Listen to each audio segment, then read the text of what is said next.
Amin'izao zany dia nidina ety amin'ny hôpitaly Agera ny tenako miaraka amin'ireto mpiara-miasa dia ny eo anivon'ny zandarimariam-pirenena sy ny polisy-pirenena izay misahana ny fanadihadiana mikasika ilay raharaha fanapoizinana teny Ambohimalaza. Nidina ety izahay mijery ny toe-pahasalamana izay mbola manaraka fitsaboana ety amin'ny hôpitaly. Omeko ny talelefitra ara-teknika avy hatrany angambany izay mpitsabo ihany koa ny fitenenana nazavana mikasika ny toe-pahasalamana ireo olona marary ireo. Ia, mialoha indrindra moa zany hoe hitondrana fanazavana mahakasika toe-pahasalamana zareo amin'izao ora itenenantsika izao dia tiana ihany mampatsiahy antsika hoe manao ahoana moa zany ny fiantraikan'ny fanapozinana izay nahazo azy ireo amin'ilay vatan'ilay olona. Ny zavatra tsikaritra zany teo am-pahatongavana zareo dia ity zavatra ity dia miteraka fahalemena na paralizia ho an'ny ozatra ary netomboka eo ambanimbany tenda eo izy dia mahazo an'iny tratra iny, izany hoe ny ozatra izay ahafahan'ny olona miaina zany ny anisan'ny natakeny voalohany ary avy eo moa ilay izy somary miparitaka midina ambany miakatra ambony ary ny zavatra tsikaritra ny fivoarany indray dia mifanohatra amin'izay mandeha tsikelikely ilay izy ary afaka ny ety ambany sy manomboka mahatsiaro ilay olona fa tavela zany ny eo amin'ny tratra. Ary izay indrindra moa zany ny antony hoe nitondrana ny fitsaboana azy ireo mba hanampiana sy hiarovana ny ain'izy ireo dia voatery nasiana ireny tuyau ary mba ahafahan'izy ireo miaina dia misy masinina manolo ny fiasan'ny ozatry ny tratra sy ny avokafoka mba ahafahan'ny zareo miaina izany. Ireny tuyau atsofoka amin'ny tenda ireny nefa dia misy fetrany ihany koa ary rehefa tonga ny fotoana dia tsy maintsy hovana mipetaka direkta ety amin'ny tenda misy antsoina hoe trachéotomie zany apetraka amin'izy ireo. Ka ny zavatra mahafaly zany ankehitriny dia efa tena hoe misy fivoarana amin'ny fahatsarana izy ireo ary ny rariana mba hitohy hatrany ny akamaroan'izy ireo zany dia efa mivoatra amin'ny fahatsarana ary na dia hoe efa maro amin'izy ireo tsy miankin-doha amin'ny masinina izay ahafahan'izy ireo miaina dia le trachéotomie zany mbola tavela eo ahafahana hoe manara-maso sy misécuriser ny ahafahan'izy ireo miaina. Andeha mian-dalana moa ny fanalana azy ireny ary mandeha tsikelikely dia efa mizotra mian-dalana amin'izany isika. Ny marihana dia izao hoe izy ireo zany vokatry ny fametahana le tuyau na trachéotomie amin'ny tenda aty ambany aty corde vocale somary aty ambony dia tsy afaka miresaka izy ireo, tsy afaka maneho hevitra na dia mahatsiaro ary noho le vokatry le fahabozinana dia ny tratra zany tratra farany le izy somary mbola hoe tsy afaka baikony ny vatana ka tsy maintsy mbola sisy tena sy sécurisena mi zany ry zareo ireo dia na dia mahatsiaro arany izy ary mihetsika ny tongotra matanana dia mbola misy le tuyau na trachéotomie iny izay ahafahan'ny zareo miaina zany ary tsy afaka mamoaka feo ry zareo na mahatsiaro sy te aneho hevitra ary dia voatery mampiasa ireny tablety na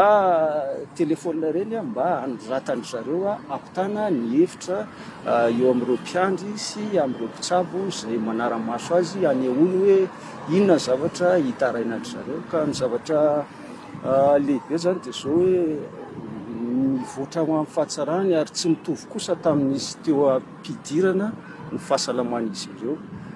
Vitsivitsy amin'izy ireo sisany tena miankin-doha amin'ny masinina fa ny akamaroan'izy ireo zany dia efa misy an'ilay trachéotomie iny ary midingana zany zao dia ny analany tsikelikely iny tsy afaka alana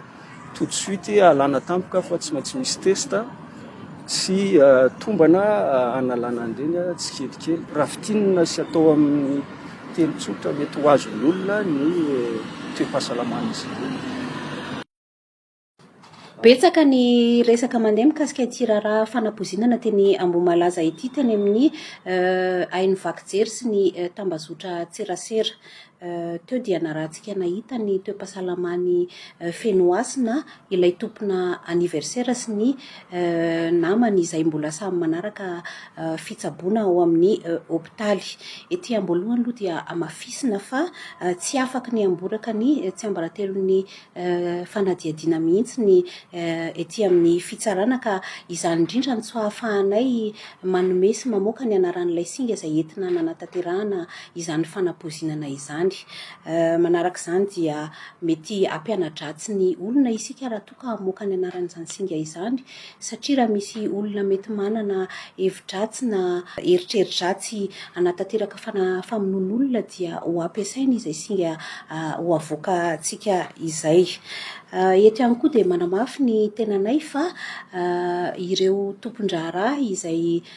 manana mpiaro na avoka tafiditra ara-dalàna ao anatin'ny raharaha dia afaka mangataka ny hijery ny antota taratasy-nady na ilay ataontsika hoe communication ny dossier. Izany no ambarana eto dia mba ilazana amin'ny tsika mpanara-baovao fa tsy misy zavatra fenina mikasika ity raharaha teny Ambohimalaza ity. Averina ihany koa fa matoa napiditra amponjavonjy maika ireny olona anankitelo ireny ny tetỳ anivon'ny fitsarana, dia misy ny vesatra izay mianjady amin'ireny olona tsirairay ireny. Rehefa vita moa ny famitorana rehetra dia ho atolotray eo anatrehan'ny fitsarana ny olona voarohirohy rehetra, ary dia ho tsaraina ampahibe maso izy ireo, izany hoe afaka atrehan'ny olona rehetra ny fotoam-pitsarana. Eto dia misarika ny sain'ny tsirairay izahay mba tsy hamoaka vaovao tsy marina. Izany vaovao tsy marina izany mety entina hanendrikendrehana olona, entina hanasoketana olona, entina hanakorontanana ny saim-bahoaka sy hampisavorivory ny saim-bahoaka. Marina fa malalaka ny fanehoan-kevitra kanefa aoka mba hampiasa ny tambazotra tseratsera amin'ny fahendrena isika mpampiasa azy ireny, mba ho vaovao marim-pototra no avoaka. Tiana mantsy ny manamarika fa dia misy ny olona mampiasa ny rindran-kajy toy ny intelligence artificielle sy ny logiciel photoshop entina hivoizana lainga. Araka ny efa nazava moa hatramin'izay, araka ny fitiliana sy ny fitsiriana izay natao, fa fanapozinana no tranganisy tamin'ity raharaha Ambohimalaza ity. Ka dia eto izany dia